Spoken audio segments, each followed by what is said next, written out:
Selamat siang pemirsa, saya Irwan Saragi kembali hadir menemani Anda dalam Sumut hari ini siang. Siang ini kami telah merangkum sejumlah informasi terkini, di antaranya. Angin puting beliung melanda Kabupaten Serdang Bedagai, 9 unit rumah warga rusak. Puluhan mahasiswa tebing tinggi berunjuk rasa pertanyakan dana COVID-19 di depan kantor DPRD. Tolak RUU haluan ideologi Pancasila, puluhan massa di Labuhan Batu Utara lakukan aksi.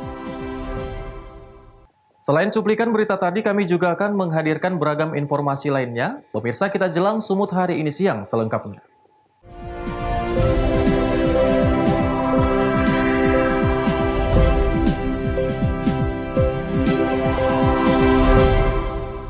Kita ke informasi pertama, pemirsa, angin puting beliung melanda Kabupaten Serdang Bedagai. Dari kejadian tersebut, 9 unit rumah warga di 3 kecamatan rusak parah dan sedang. 9 unit rumah yang rusak diantaranya 5 rumah di Desa Pantai Cermin Kiri, 1 rumah di Desa Arapayung, 1 rumah di Desa Celawan Kecamatan Pantai Cermin, 1 unit rumah di Desa Sukajadi Kecamatan Perbaungan, 1 unit rumah di Desa Petuaran Hilir Kecamatan Pengajahan. Selain merusak rumah warga, angin kencang disertai hujan deras tersebut juga menumbangkan pohon dan merusak tanaman padi milik warga. Ada 5 rumah, di antaranya 2 yang rusak berat, 3 rusak ringan. Itu terjadi kurang lebih jam 8.15 tadi pagi. Itu di angin luar kencang datangnya dari arah laut. Berapa kerugian, Mbak? Diperhitungkan yang rusak berat di atas 6 juta sampai 8 juta. Yang ringan ya kurang lebih antara 2 juta sampai 3 juta. Menurut Kepala Desa Pantai Cermin Kiri, Kecamatan Pantai Cermin, Kabupaten Serdang Bedagai, pihaknya telah mendata rumah warga yang rusak di desanya. Ada 5 rumah yang rusak dengan rincian 2 unit rumah rusak parah dan 3 rumah rusak ringan. Abdul Malik melaporkan untuk Evarina TV. Seorang lurah di Kota Pematang Siantar, Sumatera Utara dikabarkan positif COVID-19 hasil swab. Sementara pelayanan masyarakat tetap berjalan normal, meski tidak banyak warga yang mengetahui lurahnya sudah menjalani perawatan di salah satu rumah sakit di Kota Pematang Siantar. Suasana aktivitas di kantor Lurah Kelurahan Bantan, Kecamatan Siantar Barat, Kota Pematang Siantar, Sumatera Utara berjalan normal.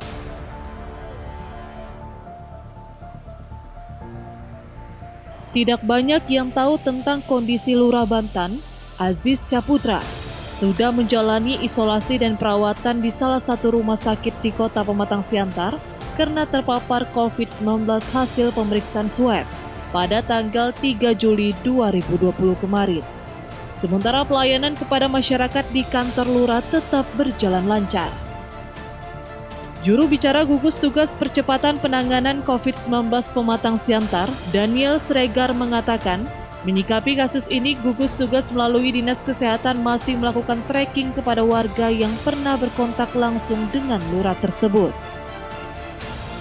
Dalam masa inkubasi selama 14 hari, Aziz Syaputra akan dilakukan swab test kembali, sementara kondisi fisiknya masih kondisi sehat dan baik. Untuk mengantisipasi penyebarannya, pihak kelurahan sudah melakukan penyemprotan disinfektan di sekitar lokasi perkantoran Lurah Bantan. Orang lurah yang terpapar, yang terkonfirmasi. Ya. Dan bagaimana penanganan dari gugus tugas sendiri, Bang? Sudah diisolasi Di mana, Bang? di salah satu rumah sakit di Kota Siantar. Kalau untuk apanya, Bang? Trackingnya gimana, Bang? Sekarang sedang dilakukan oleh petugas Dinas Kesehatan melakukan tracing di lingkungan kediaman beliau. Dalam waktu dekat ini, pihak gugus tugas Pematang Siantar akan segera melakukan rapid test kepada pegawai di kantor lurah, keluarga, dan warga di sekitar kediaman lurah tersebut. Untuk diketahui, Kota Pematang Siantar merupakan salah satu wilayah yang masuk dalam zona merah. Saat ini total kasus positif COVID-19 di Siantar mencapai 54 orang, 25 orang sembuh, dan 3 orang meninggal dunia. Sehingga total jumlah akumulasi mencapai 82 orang. Dosi Simarmata melaporkan untuk Evarina TV. Pemirsa, diduga seorang saksi ditahan dan disiksa penyidik, ratusan massa Senin petang menggeruduk markas Komando Polsek Percut Setuan, Jalan Letda Sujono, Kota Medan. Warga menuntut saksi dibebaskan.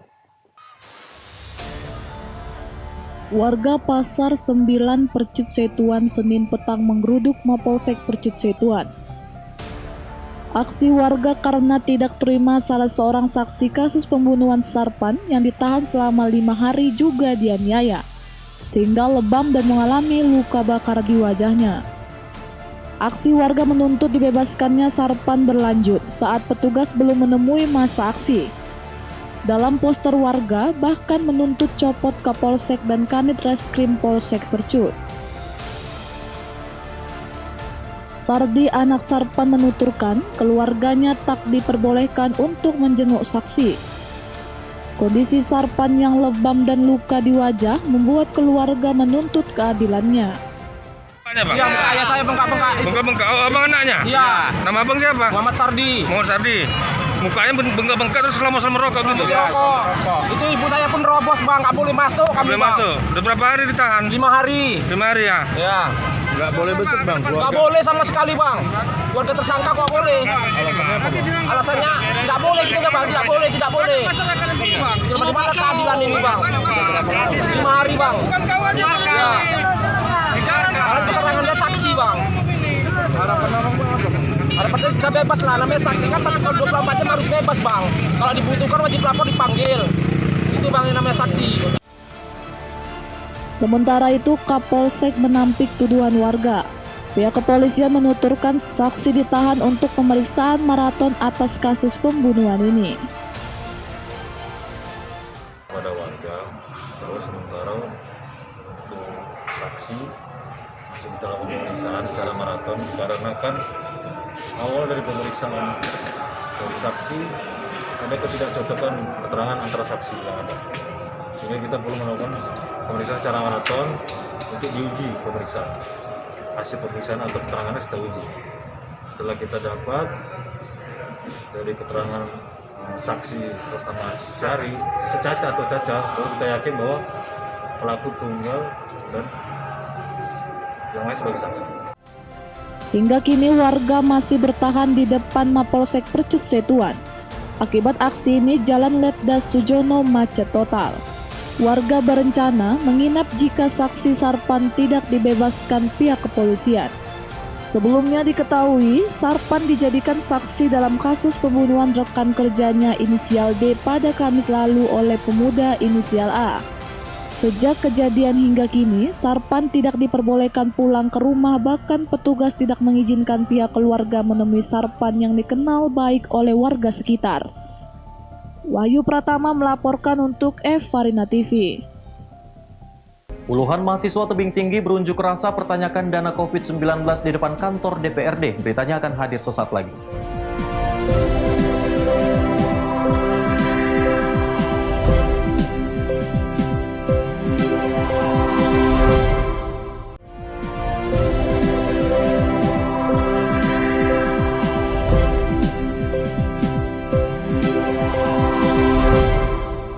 Terima kasih Anda masih bersama kami, pemirsa. Puluhan mahasiswa di Kota Tebing Tinggi, Sumatera Utara melakukan unjuk rasa ke gedung DPRD. Masa menuntut transparansi anggaran dana COVID-19.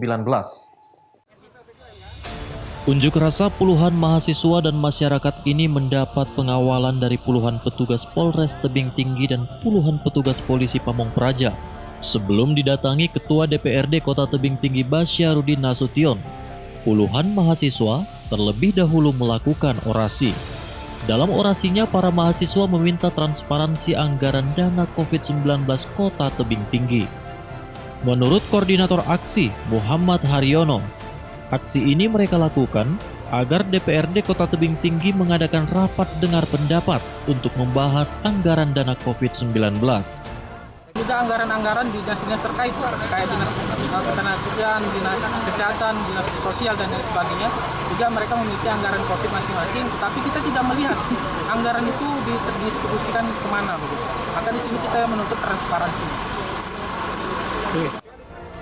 Sementara Ketua DPRD Basyarudin Nasution usai menerima para pengunjuk rasa mengatakan, para mahasiswa yang berunjuk rasa meminta agar pemerintah transparan dalam menggunakan anggaran dana COVID-19. Tuntutan mereka sebetulnya kalau kita perhatikan dari beberapa surat masuk ke kita, mereka ingin ada transparansi dana COVID khususnya di Pemkot Tebing Tinggi. Jadi jawaban dari tadi apa tadi? Kita menjawab bahwa insya Allah dalam minggu ini ya kita akan melakukan RDP dengan dinas terkait supaya apa yang mereka harapkan itu ya dapat mereka sampaikan kepada dinas terkait. Para pengunjuk rasa akhirnya membubarkan diri setelah Ketua DPRD menandatangani surat pernyataan bahwa pemerintah akan melakukan rapat dengar pendapat untuk membahas penggunaan dana COVID-19 bersama dinas terkait. Para mahasiswa ini juga berjanji agar melakukan unjuk rasa yang lebih besar bila Ketua DPRD ingkar akan janjinya. Alex Garingging melaporkan untuk Evarina TV. Sementara itu, Jaksa Penuntut Umum Tanjung Balai Asahan bersama Hakim Pengadilan Tanjung Balai Sumatera Utara melakukan sidang pertama tragedi pembacokan wartawan Evarina TV. Jaksa Penuntut Umum Yosep Antonius bersama majelis hakim yang diketahui oleh Ahmad Rijal melakukan sidang pertama dengan menghadirkan saksi pelapor Eka Sartika dan saksi Dedi Korlap atas korban pembacokan wartawan Evarina TV Wanda Pratama. Bermula atas terjadinya pembacokan di Jalan M. Idris, Kelurahan Bunga Tanjung, Kecamatan Datuk Bandar, Kota Tanjung Balai, istri korban Eka Sartika cekcok di sebuah alat komunikasi grup organisasi dengan pelaku ES terkait kasus jabatan yang dipindahkan oleh salah satu ketua organisasi. Dalam pembacokan wartawan Evarina TV Wanda Pratama yang dilakukan pelaku pada tanggal 4 Mei tahun 2020, oleh pelaku ES berhasil diamankan barang bukti parang, baju dan topi yang digunakan saat melakukan aksi kejahatan oleh Polres Tanjung Balai. Akibat kejadian tersebut, korban Wanda menderita luka bacok di kepala dan sempat dirawat di salah satu rumah sakit di Medan. Kami sidang di Kejaksaan Negeri Kota Tanjung Balai terkait pembacokan diri saya. Dan harapan saya kepada pihak berwajib atau penegak hukum supaya dia diadili seadil-adilnya. Dalam tragedi pembacokan tersebut, pelaku mengajak berjumpa dengan istri korban untuk menjelaskan kenapa anaknya digeser dari bendahara menjadi wakil bendahara. Hingga kini kasus pembacokan tersebut masih dalam proses hukum. Tim Liputan melaporkan untuk Evarina TV. Pemirsa, kasus positif COVID-19 di Simalungun masih terus meningkat. Berdasarkan data dari Gugus Tugas Percepatan Penanganan COVID-19 Simalungun, Senin 6 Juli 2020 total pasien positif 57 orang. Selain peningkatan kasus positif, pasien sembuh juga meningkat mencapai 30 orang dan kasus meninggal sebanyak 3 orang.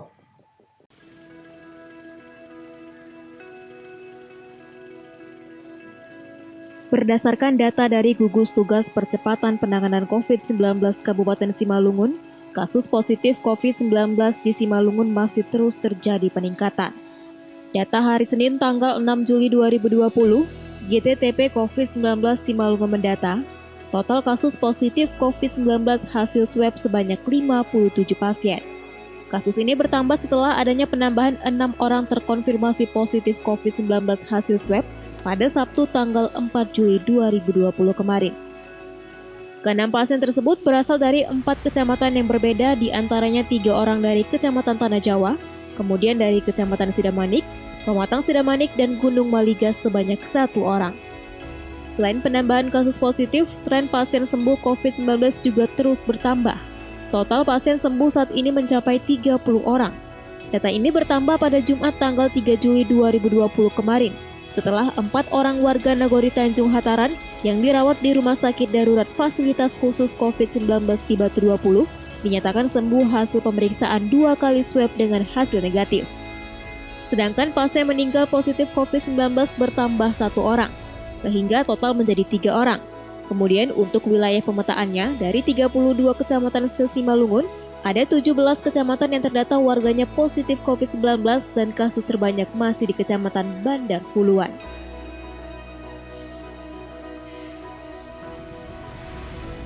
Dosi Simarmata melaporkan untuk Evarina TV.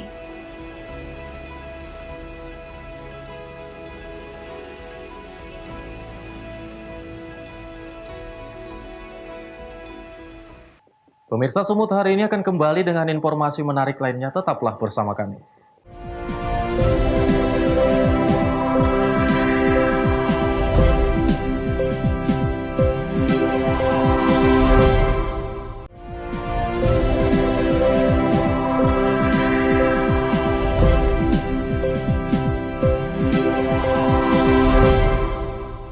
Terima kasih Anda masih bersama kami, pemirsa. Ratusan massa kader pemuda Pancasila mendatangi kantor DPRD Kabupaten Labuhan Batu Utara. Massa meminta agar anggota DPRD Kabupaten mendesak Presiden dan DPR RI untuk segera membatalkan pembahasan rancangan Undang-Undang Haluan Ideologi Pancasila. Sambil membawa spanduk dan poster-poster, sedikitnya 500-an kader pemuda Pancasila Kabupaten Labuhan Batu mendatangi kantor DPRD yang terletak di Jalan Lintas Sumatera Ai, Kanopan, Labuhan Batu Utara, Sumatera Utara.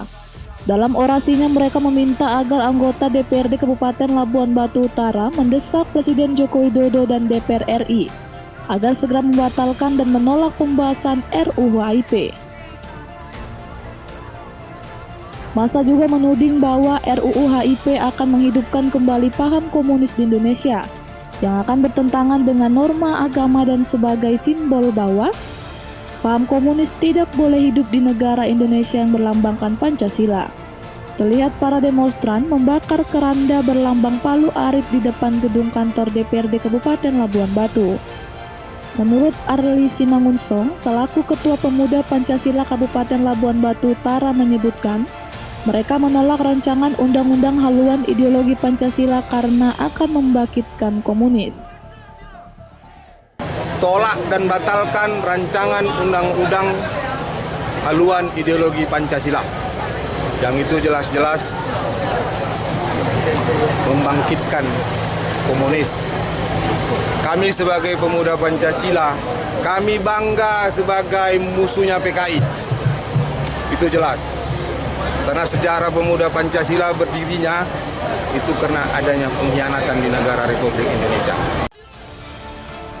Untuk menghindari bentrokan antara petugas keamanan dengan ratusan kader pemuda Pancasila, akhirnya beberapa orang anggota DPRD Kabupaten Labuhan Batu Utara keluar dari ruangan dan bersedia menemui demonstran, serta menerima berkas penolakan pembahasan RUU HIP dari Ketua Pemuda Pancasila untuk diserahkan kepada Presiden Joko Widodo dan DPR RI di Jakarta.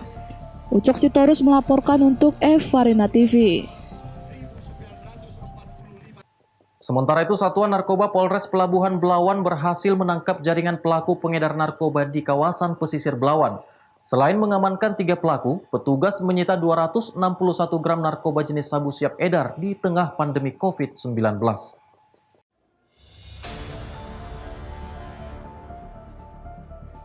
3 pelaku jaringan pengedar narkoba bernama Sulaiman alias Agam, Irfansyah dan Marzuki alias Zuki ditangkap petugas Polres Pelabuhan Belawan di 3 tempat terpisah di kawasan Kecamatan Medan Labuhan dan Medan Marelan, Kota Medan, Sumatera Utara.